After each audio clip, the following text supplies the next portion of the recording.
Hi, welcome back to the series of San Yuan and San He.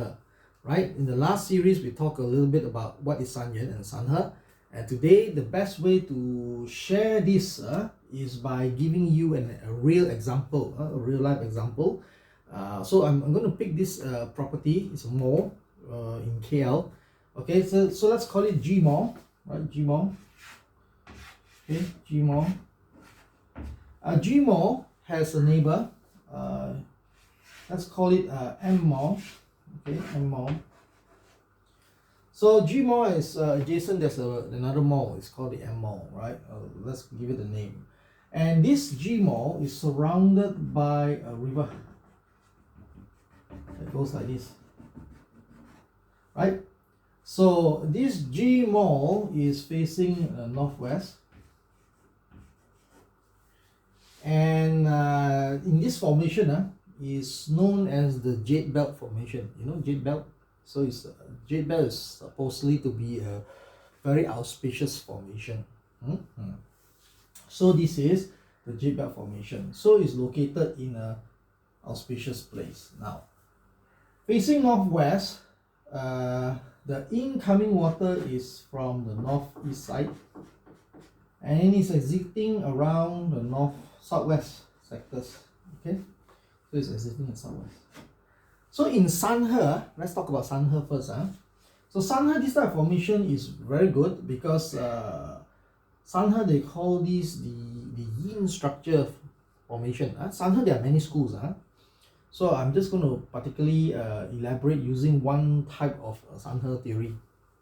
Okay, so this is a yin structure, and one thing also I want to say add on is that this is known as a wood structure.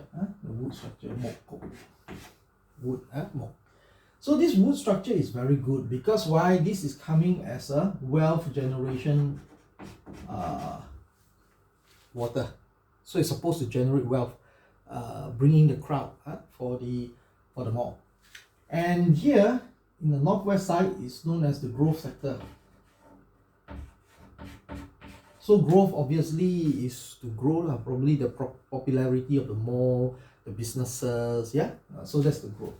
Now in San He, there's another very important feature. They call it the treasure box.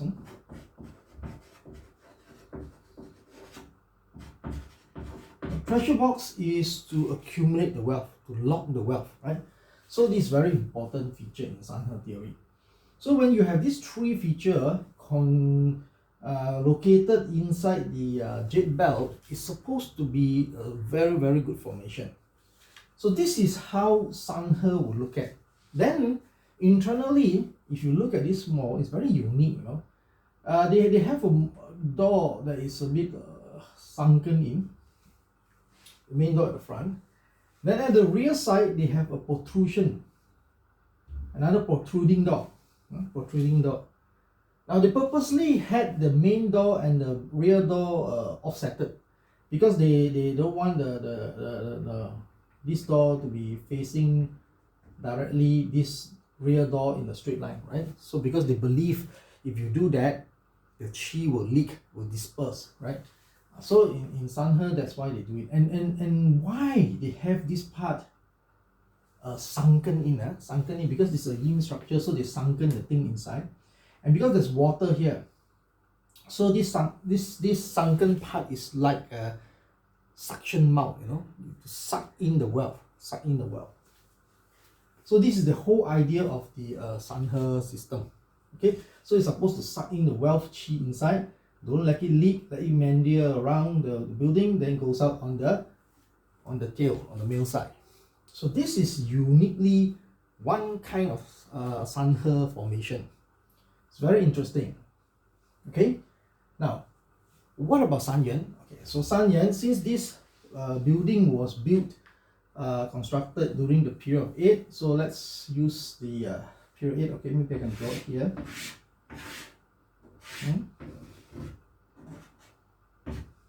So give me a moment. Let me plot out the flying star chart.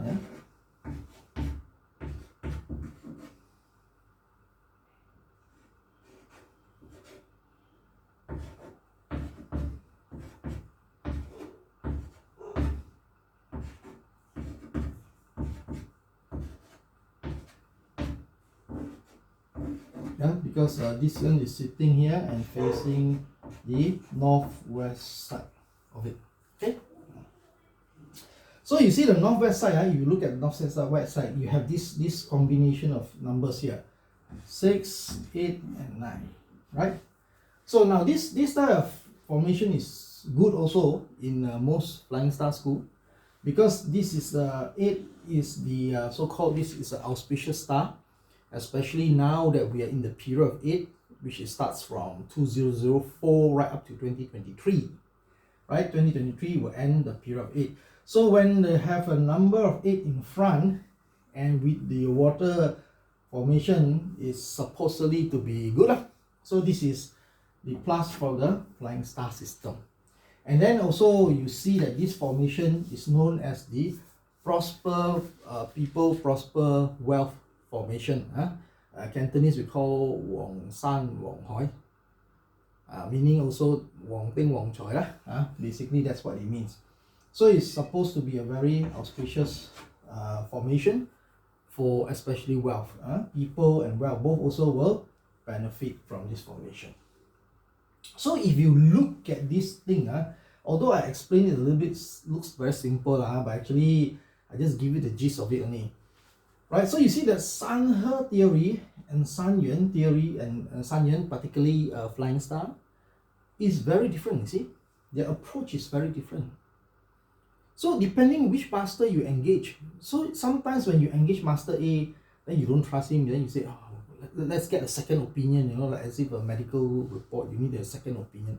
But if the master come from different school, they may tell you different thing, right? Now, the fortunate part in this example is that both San-He and San-Yuan concur at the same point, the same conclusion, that this mo is supposedly to be enjoying good feng shui. Okay, so this is sometimes coincidentally the San-Yuan and the San-He theory coincide. Most of the time they may not coincide. One may say good, the other one say average, one may say bad, the other one may say good, you know. So it all depends on the theory that you use. So that is the reason why sometimes it's no point you ask too many masters, because everybody will tell you different things depending on what theory they use, right? So this is the point. Now in reality is that Gmo is not doing that great. Okay, it's okay, but it's not doing that great compared to its neighbor, the M-Mo. And also, even if you compare Gmo to its peers, that carries the same brand of shops, Gmo is not even the number one, right? Even if you compare to its peer rivals. Right? So the question is why? So it fulfills all these formation, you know, San-He, then flying star, very prosper mountain, prosper water, you know, and jade belts, you have the star, auspicious star 8, and all these things. So the question is why? Okay, so then comes my second point. Okay, you see, in any feng shui system you study, there are many schools, as I mentioned many times. Even in flying star, there are many schools. There are many versions of flying star system. Some are just skin deep, some are a bit deeper, right? So it depends on the type of school. But the most common knowledge here that you can read from books or hear from those free seminars or even some paid courses, you will learn all these fundamentals. But these are really fundamentals, right? When it comes to application in feng shui, it's beyond this normal theory. There are many things beyond just theory when it comes to practical application of feng shui. Okay, it's not just because you have water, it's good. Or maybe you have water, you build a suction mount, it's good, right? Or maybe you have star 8, it's good. Or you have this type of chart, it's prosperous. It doesn't. There are many things to consider. And this is the very particularly thing that I noticed, especially when feng shui is very much open up to the public and commercialized. Some people tend to do it yourself. They learn some courses, then they do it yourself. But you know, in the end, they got into trouble because I've been doing consulting all the while, you know. So I have many stories behind that I know. So this is my second second advice, you want to learn Feng Shui or whatever for hobby, for knowledge, is fine. But if you really want to implement something on a property, I suggest that you seek a professional help, right? Do your research well, identify the right person that you think is suitable for you in your locality. Then you engage the master to do it, because there are many layers in Feng Shui. Of course, if you ask me, can Gmall be better? Of course, I can tell you Gmall can be better, but provided you must know where to do the changes, because you're going to spend a lot of money in doing the changes, right? And if you don't do it correctly, it may turn out to be a negative effect, and then the business will go down, right? So that is the reason why doing Feng Shui, there are many layers to consider. Is the conventional wisdom out there is just very conventional wisdom. Trust me, most of them are just skin deep, so you don't have to worry too much. So what you worry is that if you're going to spend a lot of money, don't make that building a white elephant. That is very important. There are many buildings that are white elephant around KL that has been Feng Shui before.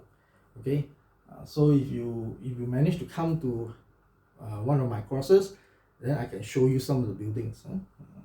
Okay, so that's all my sharing for today. So the two key points, the two key objectives that I wanted to share is that, number one, you can see that San He and San Yuan can be very different in theory. Theory can be very different. So they may not always concur. They may not always agree on the analysis on the same property. Okay, and second thing is that I want to say is that Feng Shui, there are many layers, where especially when we come to practical Feng Shui, not just theory in class. So it is better you seek professional advice than you try to do it yourself. In the end, you may hurt yourself unknowingly. So that is the thing that I want to emphasize or share out in this video. Okay, so I hope you enjoy and saw the differences between the two theories. And each of them theory, I'm not saying that which is better, right? It all depends on what depth have you gone into it, what level have you gone into it. I'm not going to tell people that a flying star is better or other school is no good. No, I know many masters say that flying star is inadequate, blah blah blah, but I'm not going to say that, because I think it's not the right way. Because the truth is that it all depends on your skill, the level of how deep is your knowledge in that particular theory. Okay, so that's all my sharing for today. So if you like it, hope you give me a like, support, give some encouragement. Subscribe to our channel if you want to hear more about future videos, or share with your friends of the same interest. Yeah, okay, thank you very much.